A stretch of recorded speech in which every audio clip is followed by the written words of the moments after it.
Paulus, 1 Korintus 15 ayat yang ke-58. Bapak Ibu boleh temukan dalam Alkitab dan saya bacakan bagi kita semua. 1 Korintus 15 ayat yang ke-58. Demikian firman Tuhan. Karena itu saudara-saudaraku yang kekasih, berdirilah teguh, jangan goyah, dan giatlah selalu dalam pekerjaan Tuhan, sebab kamu tahu bahwa dalam persekutuanmu dengan Tuhan, jerih payahmu tidak sia-sia. Sekali lagi, Bapak Ibu, saudaraku yang terkasih, karena itu saudara-saudaraku yang kekasih, berdirilah teguh, jangan goyah, dan giatlah selalu dalam pekerjaan Tuhan, sebab kamu tahu bahwa dalam persekutuan dengan Tuhan, jerih payahmu tidak sia-sia.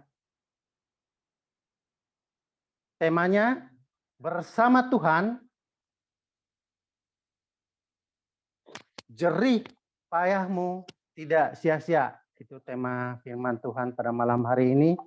Bapak Ibu yang terkasih, dalam kehidupan kita sebagai orang percaya atau yang sudah mengaku bahwa kita ditebus dengan darah yang mahal, darah Kristus, darah yang sangat mahal itu yang tercurah di kayu salib sebagai bukti pengampunan dosa kita yang olehnya kita berdamai dengan Bapa.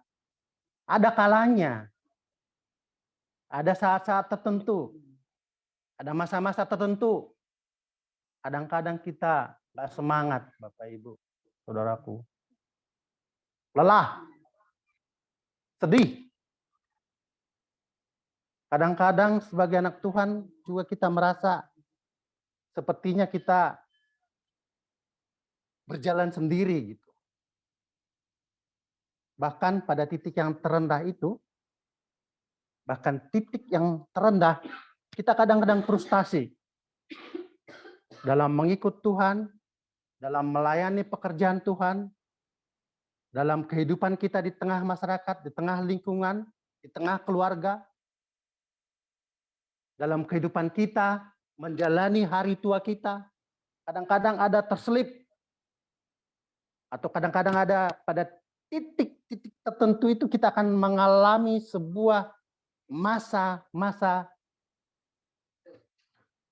yang di luar kendali kita, yang kita tidak harapkan, yang kita tidak inginkan.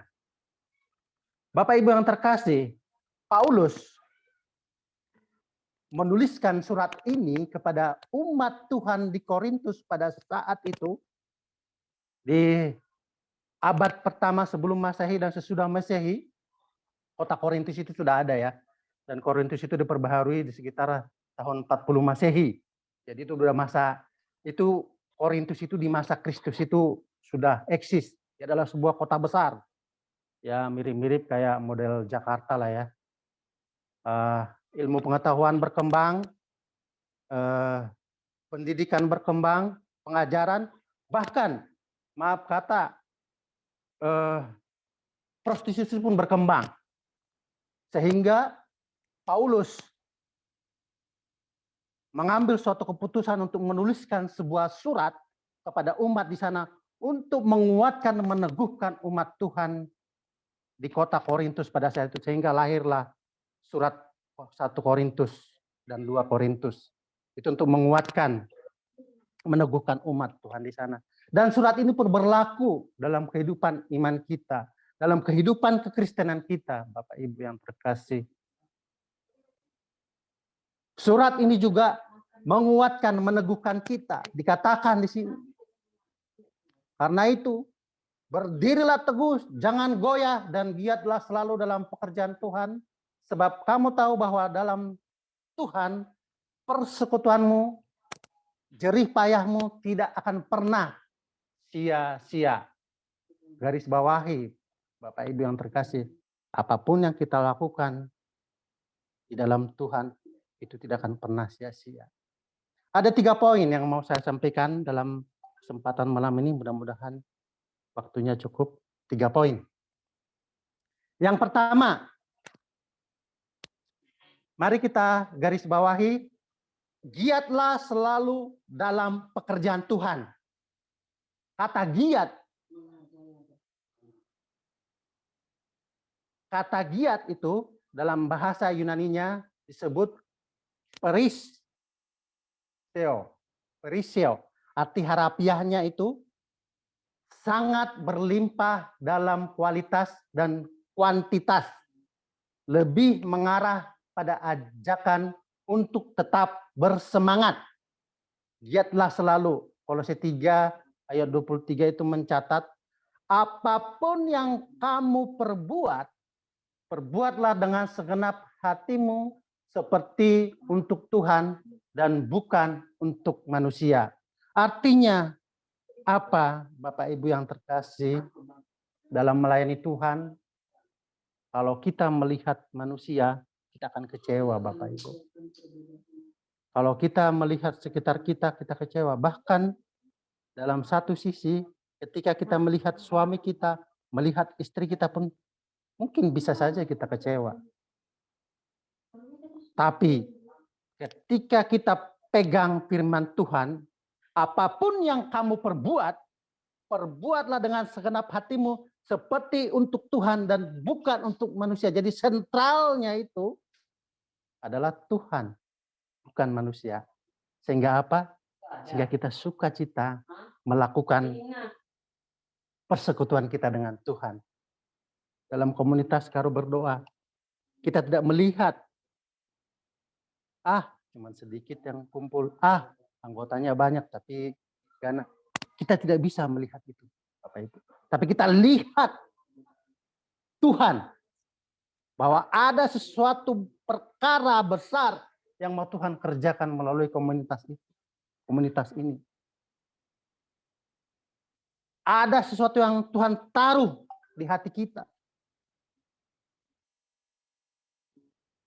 Sebagai orang-orang yang tergabung dalam komunitas ini, ada sesuatu yang Tuhan taruh. Dan itu yang harus kita lakukan secara giat. Continue. Giat. Kita hidup dan bekerja bukan lagi untuk tubuh yang akan binasa. Namun kita hidup dan bekerja adalah untuk Tuhan. Saya mau katakan bagi kita Bapak Ibu yang terkasih, jangan pernah memperhitungkan untung rugi dalam melakukan pekerjaan Tuhan. Sekali lagi saya mau katakan bagi kita semua, jangan pernah memperhitungkan untung dan rugi dalam melakukan pekerjaan Tuhan. Lakukan. Segiat-giatnya. Sama seperti ke-12 rasul, murid-murid Tuhan Yesus melakukan pemberitaan Injil itu segiat-giatnya sampai mempertaruhkan jiwa dan raga, bahkan nyawa dipertaruhkan untuk memberitakan kabar baik, kabar sukacita, kabar keselamatan dengan satu tujuan. Nama Tuhan Yesus dipermuliakan, semakin banyak jiwa yang datang kepada Kristus walaupun tantangan banyak.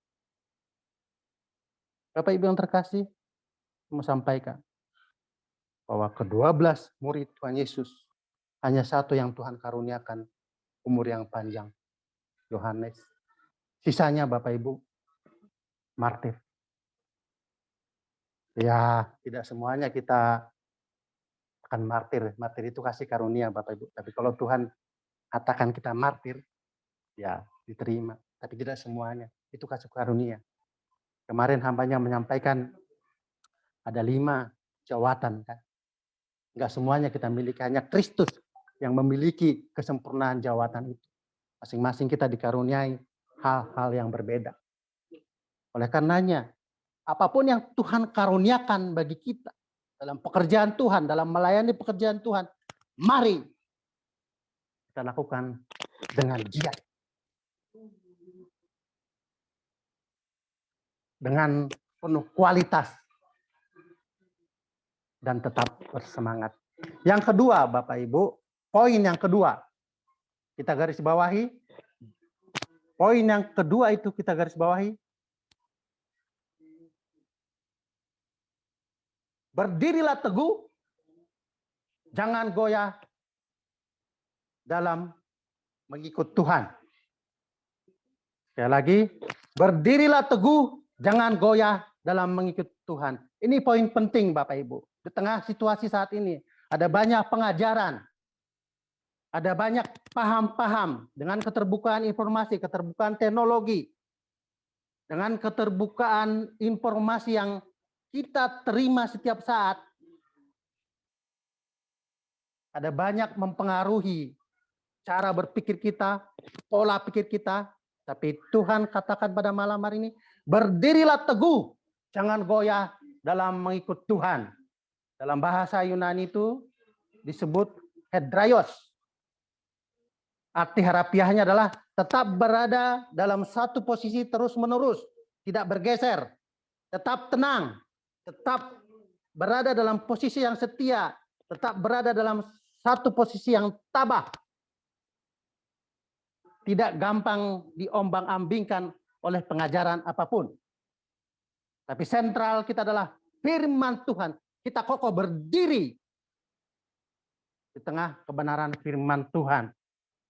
1 Korintus 15:1 mencatat, dan sekarang saudara-saudara, aku mau mengingatkan kamu kepada Injil yang aku beritakan kepadamu, dan yang kamu terima, dan yang di dalamnya kamu berdiri teguh. Kata yang kedua, jangan goyah. Dalam bahasa Yunaninya disebut amentakinetos. Arti harafiahnya tidak dapat digerakkan, teguh, tidak bergeser, kokoh. Dalam Mazmur 16:8 dicatat demikian, aku senantiasa memandang kepada Tuhan karena Ia berdiri di sebelah kananku, aku tidak goyah. Jadi rahasianya Bapak Ibu, apa yang tidak bisa membuat kita goyah ketika kita memandang kepada Tuhan. Ketika kita melihat hanya kepada Tuhan. Jangan lihat sekeliling kita. Jangan lihat sekitar kita. Tetapi yang kita lihat, fokus kita adalah kepada Tuhan. Dan poin yang terakhir, atau poin yang ketiga, tema kita pada malam hari ini, jerih payah kita tidak pernah sia-sia jika kita hidup berjalan bersama Tuhan. Sekali lagi, jerih payah kita tidak pernah sia-sia jika kita hidup berjalan bersama Tuhan. Dalam bahasa Yunaninya disebut kopos. Kopos. Arti harafiahnya itu bekerja keras, membanting tulang. Kita ingat ya, Bapak, Ibu, Saudaraku yang terkasih, kalau kita di kampung atau di sawah, kita bisa bayangkan bagaimana itu bekerja keras, membanting tulang. Bekerja sampai kelelahan dan keletihan, bekerja sampai susah. Kopos.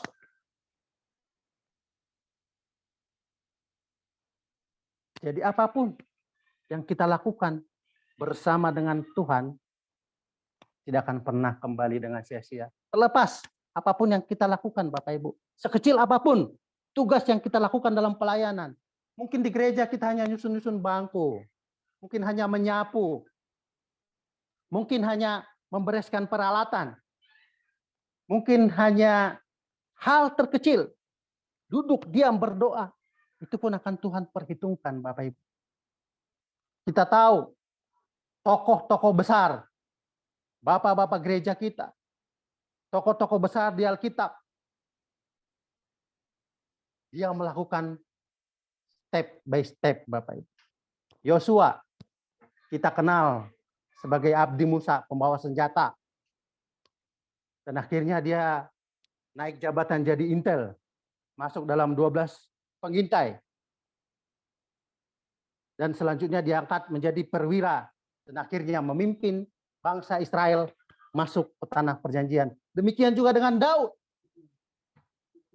Dia melakukannya dengan setia. Dia melakukannya dengan sungguh-sungguh. Padahal kita tahu bahwa dia diurapi pada umur belasan tahun. Bahkan pada saat masih Saul menjadi raja, dia sudah diurapi menjadi raja.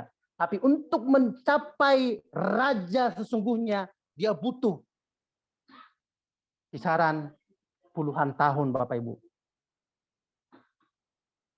Dia pertama-tama menjadi abdi Saul, menjadi pemangku senjata Saul.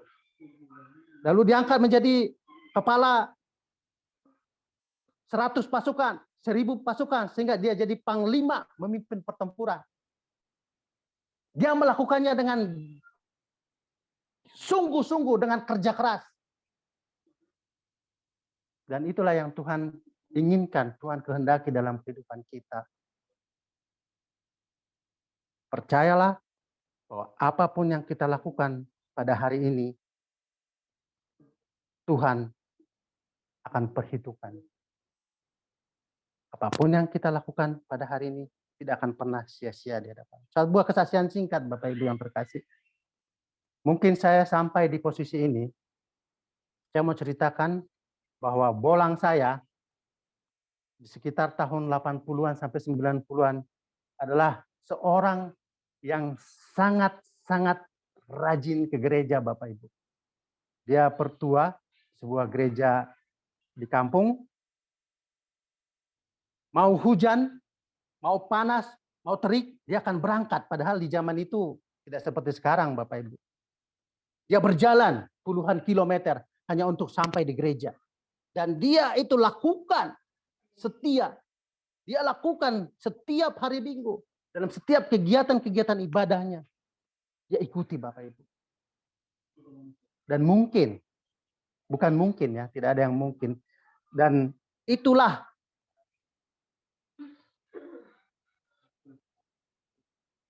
yang dia dapatkan, anak cucunya dipelihara Tuhan sampai hari ini. Itulah yang terjadi dengan kami, para cucu-cucu.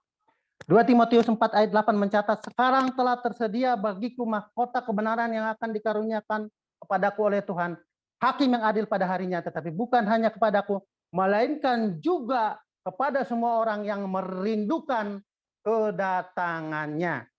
Kesimpulannya, Bapak Ibu, firman Tuhan hari ini, kesimpulannya adalah berdiri teguh tidak goyah, pendirian yang kokoh adalah komitmen pribadi yang kuat dan tidak goyah, tidak mudah berubah-ubah dan tidak mudah putus asa. Komitmen yang teguh yang bisa membuat kita bertahan mengerjakan keselamatan kita. Orang Kristen kalau punya komitmen yang teguh akan tetap menyala-nyala dalam pekerjaan Tuhan.